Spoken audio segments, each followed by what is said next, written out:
ರಾಜಕಾರಣ ತುಮಕೂರಿನಿಂದ ಪ್ರಾರಂಭ ಆಗುತ್ತೆ ಅಂತ ನಾನು ಹೇಳಿಕ್ ಬಯಸ್ತೇನೆ.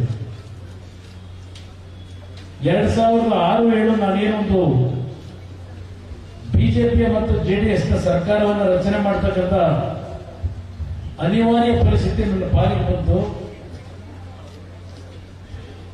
ಬಹುಶಃ ಅಂತ ಒಂದು ಆಡಳಿತ ಹಿಂದೆನೂ ಬಂದಿರಲಿಲ್ಲ, ಮುಂದೂ ಬರುತ್ತೋ ಇಲ್ಲೋ ಅಂತಕ್ಕಂಥ ರೀತಿಯಲ್ಲಿ ನಿಮ್ಮಲ್ಲಿ ವಿಶ್ವಾಸ ಗಳಿಸ್ಕೊಂಡ್ರು ನಾವು. ಆದರೆ ಕೆಲವು ಕುತಂತ್ರಗಳಿಂದ ಆ ಸರ್ಕಾರ ನಾವು ಮುಂದುವರಿಸಲಿಕ್ಕಾಗಲಿಲ್ಲ. ನಾನು ಅವತ್ತು ಆ ಸರ್ಕಾರ ಮುಂದುವರಿಯಬೇಕು ಅಂತ ಆಸೆ ಪಟ್ಟಿದ್ದನು.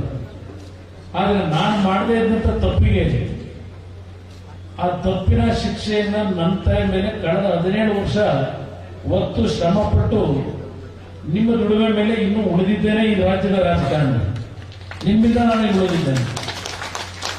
ಏಕಾಗಿ ನಾನು ಹೋರಾಟ ಈಗ ಆಗ ಸಂದರ್ಭದಲ್ಲಿ ಪಕ್ಷದಲ್ಲಿದ್ದಂಥವ್ರು ಎಲ್ಲಾ ಮಹಾನ್ ನಾಯಕರುಗಳೆಲ್ಲ ಒಂದೊಂದು ಹಂತದಲ್ಲಿ ಏನೇನೋ ಅವರವ್ರದೇ ಆದಂತ ಕಾರಣ ಹೇಳ್ಕೊಂಡು ಬಿಟ್ಟೋದಂತೂ ಮುಗಿದೋಯ್ತು.